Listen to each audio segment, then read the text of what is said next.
Well, I've been working on the trees for a while, and I've kind of taken a different approach because I had said earlier that I was not wanting to do washes, but I am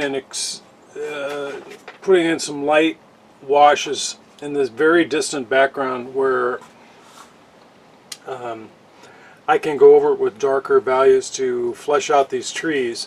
The trees that are closer to you are of course darker and more vivid, and so I want to start working from the background forward, and what I have in the very distant background are some very light values, various greens, and those I can actually put in my lightest colors first, let those set for a second, work those all around in fact, and then come back with progressively darker shades, and that's what I've been doing.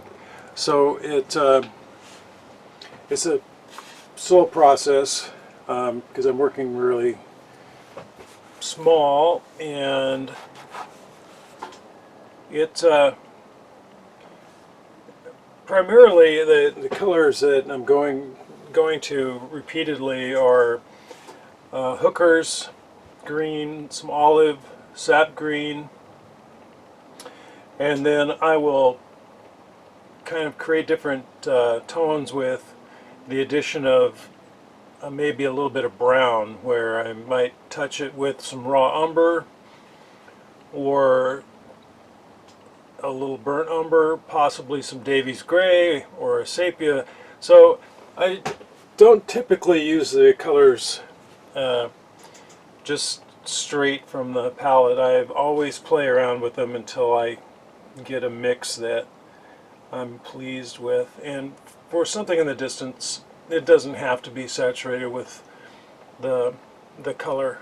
The pigment doesn't need to be that strong. So just kind of working out a couple here, and I actually cleaned my palette. It was such a mess. Sometimes a messy palette's not bad, depending on what you're doing, but it got to the point where I couldn't even read it. I couldn't tell what I was dipping into because they all had a kind of a cake over the top, and the colors were obscured, so I couldn't see what I was doing. So at that point, I just take the whole palette and I run it. I've got a utility sink, and I just run some water on it until it gets clean. And that's a nice thing about watercolor. They can set for ages, really, and you just revitalize them. So just working in the distance,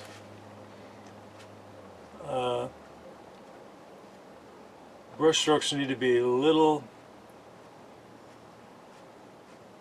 very faint, very light. The further away you are, of course, the smaller everything is, so you don't want to put down anything that's heavy in order to make it look distant.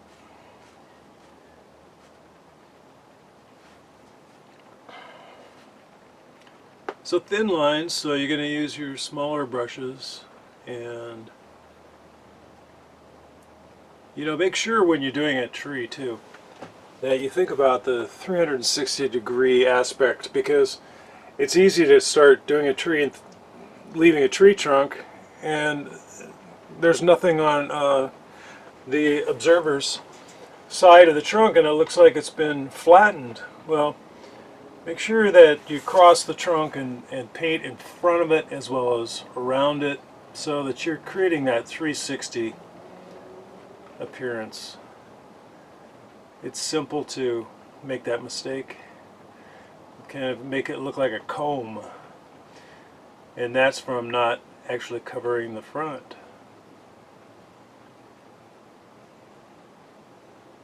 My brush stroke for this is usually to just barely touch the tip of the brush to the paper and then kind of pull up and lift away at the same time.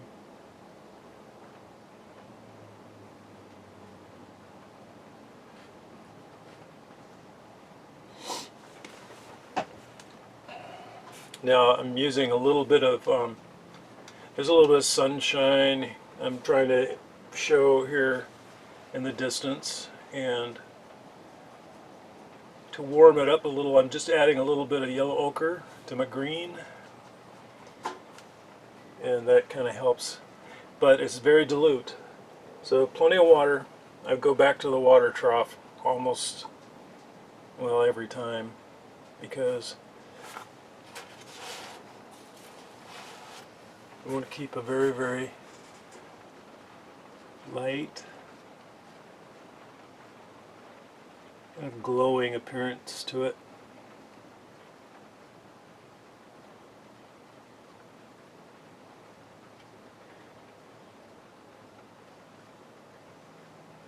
And we're just touching. Now I have some resist material there. It's the frisket film, and well, it's not actually frisket paper, but it's the liquid frisket, the masking material that I've always used and I talk about. And I can tell where I'm hitting, and sometimes it's hard to see, but you can definitely tell when you're hitting on it because your brush just sort of slides across, and you don't really, it doesn't take the paint like the paper does. So the paint doesn't really pull off of your brush.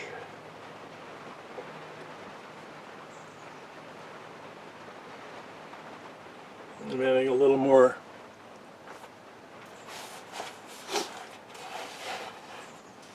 put this where you can see a little bit better my palette.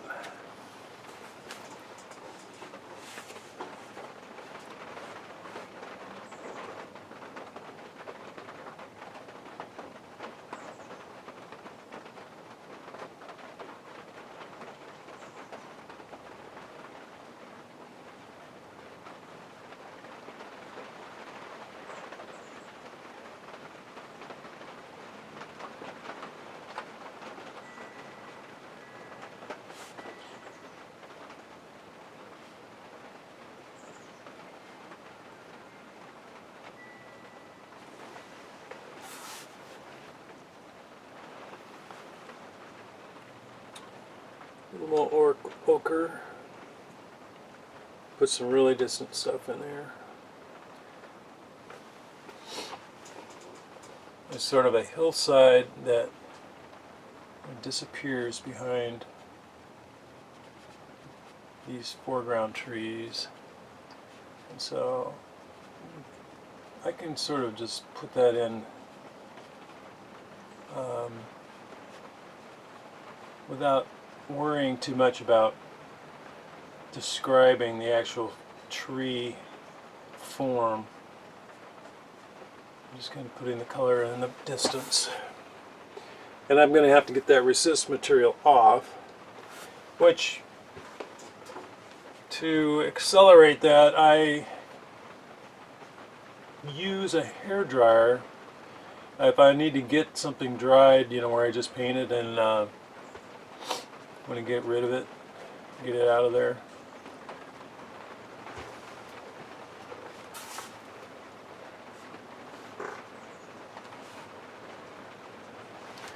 And I'll use a hairdryer not on the hottest setting, kind of a medium setting, and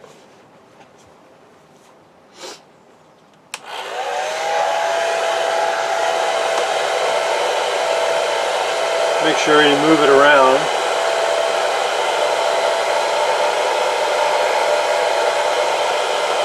Now my paper's not soaking wet, so this shouldn't take very long.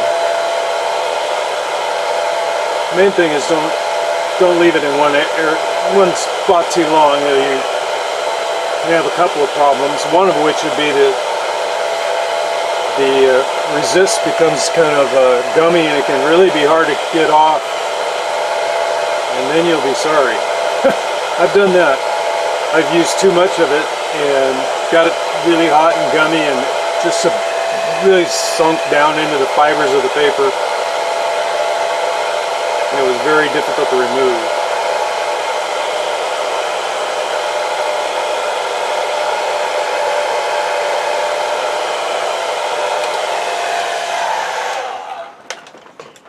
that should do it. And then for removing it,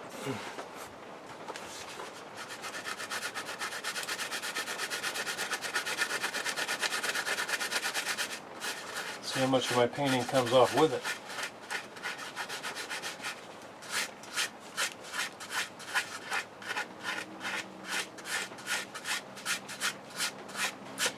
An ideal thing for this is what's called a rubber cement pickup. And it's just a ball of rubber cement, really. And it will get every last little bit of this stuff.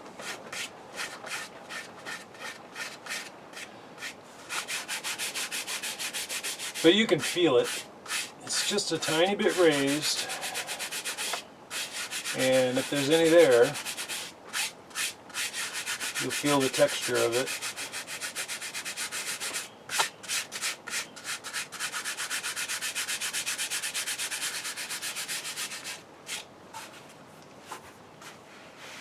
Pretty simple.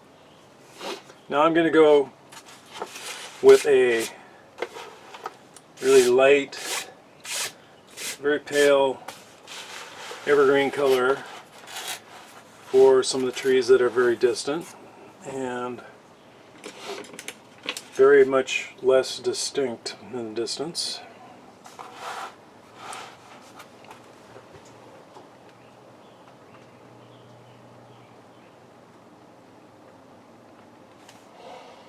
And I got a little olive green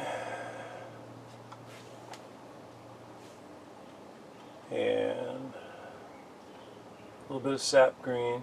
Sap green is pretty strong, so I'm graying it down with some Davies gray and make sure we got plenty of water. There we go. Now without the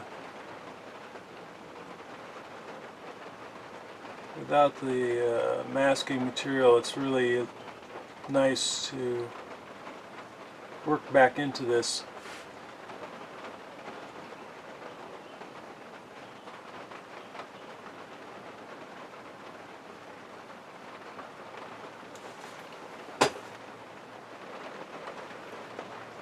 One thing I kind of want to eliminate is the appearance of just white, like little silhouettes, because those wouldn't really occur naturally.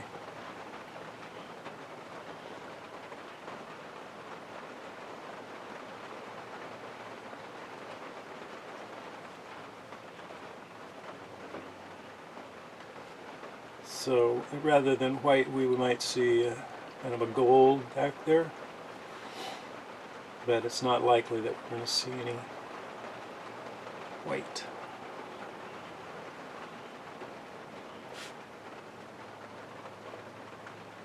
We want to save our white for the very, very brightest parts of our painting.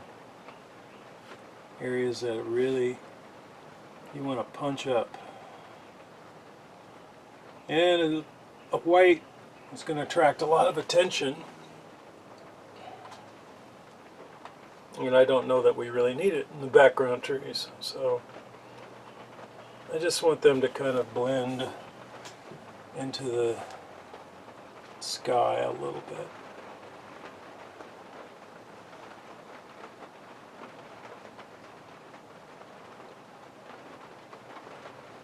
I'm trying to be careful not to put down any big fat brush strokes that look out of place, so that we don't have big globby looking limbs or something, which would be very unnatural for anything way back there.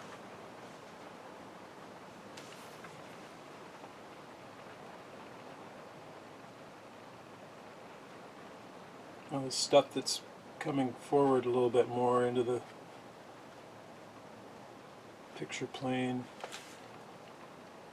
we can definitely get a little more of a dark. But for way back, we You're going to want it very light.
It's really easy to overdo it.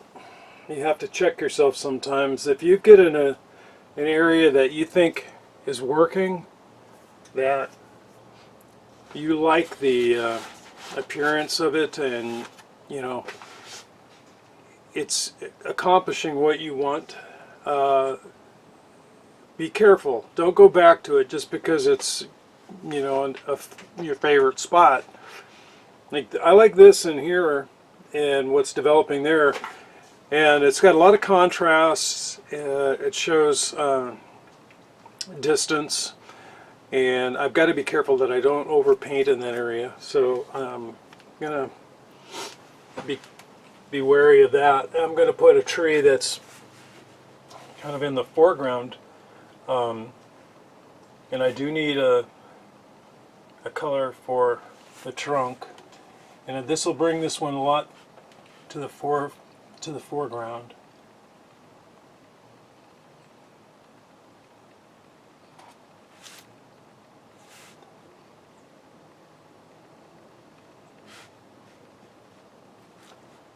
And there's some limbs coming off. So as soon as you introduce a dark value,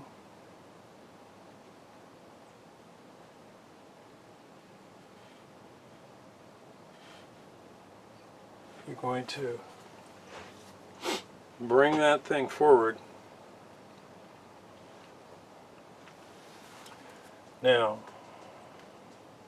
kind of going back and forth, getting a little olive, a little sap, a little sepia mixed in with it, kind of tone it down a little bit, and some Davies. Davies isn't a color that I've always used. It's just, it's real dull. It has some green in it. It's kind of a peculiar gray, but it definitely works to tone down some of your more vivid colors, which I'm looking for sometimes.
sepia, little Davies.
Try to jump around as much as you can so that you don't create a regular pattern. You don't want to look like, you know, stair stepping up or kind of like a ladder of limbs.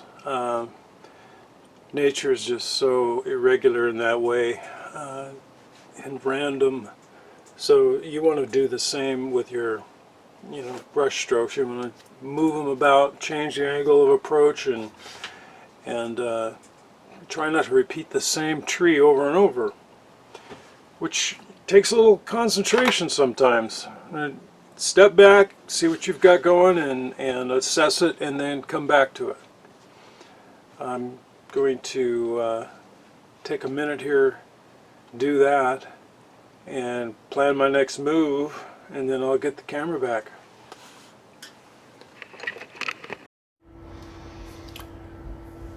Well, I'm going to be putting on some music, and it's by a good friend of mine named Jim Brandt, and I'm going to put a link in the description to his website. And it's the name of the release is Transcendental Medication from Injun Fly, and he's got a number of these that he's put out over the years that they're awesome. You'd think it was a huge studio production. At any rate, I'm going to speed up the video somewhat so that it's not totally boring. And I've also noticed I've got my fat head in the way a lot, which I will rectify in the future, but it does obstruct some of the painting that I'm doing. But please put up with me and come back for the next one, and I'll clean all that up. Thanks for watching.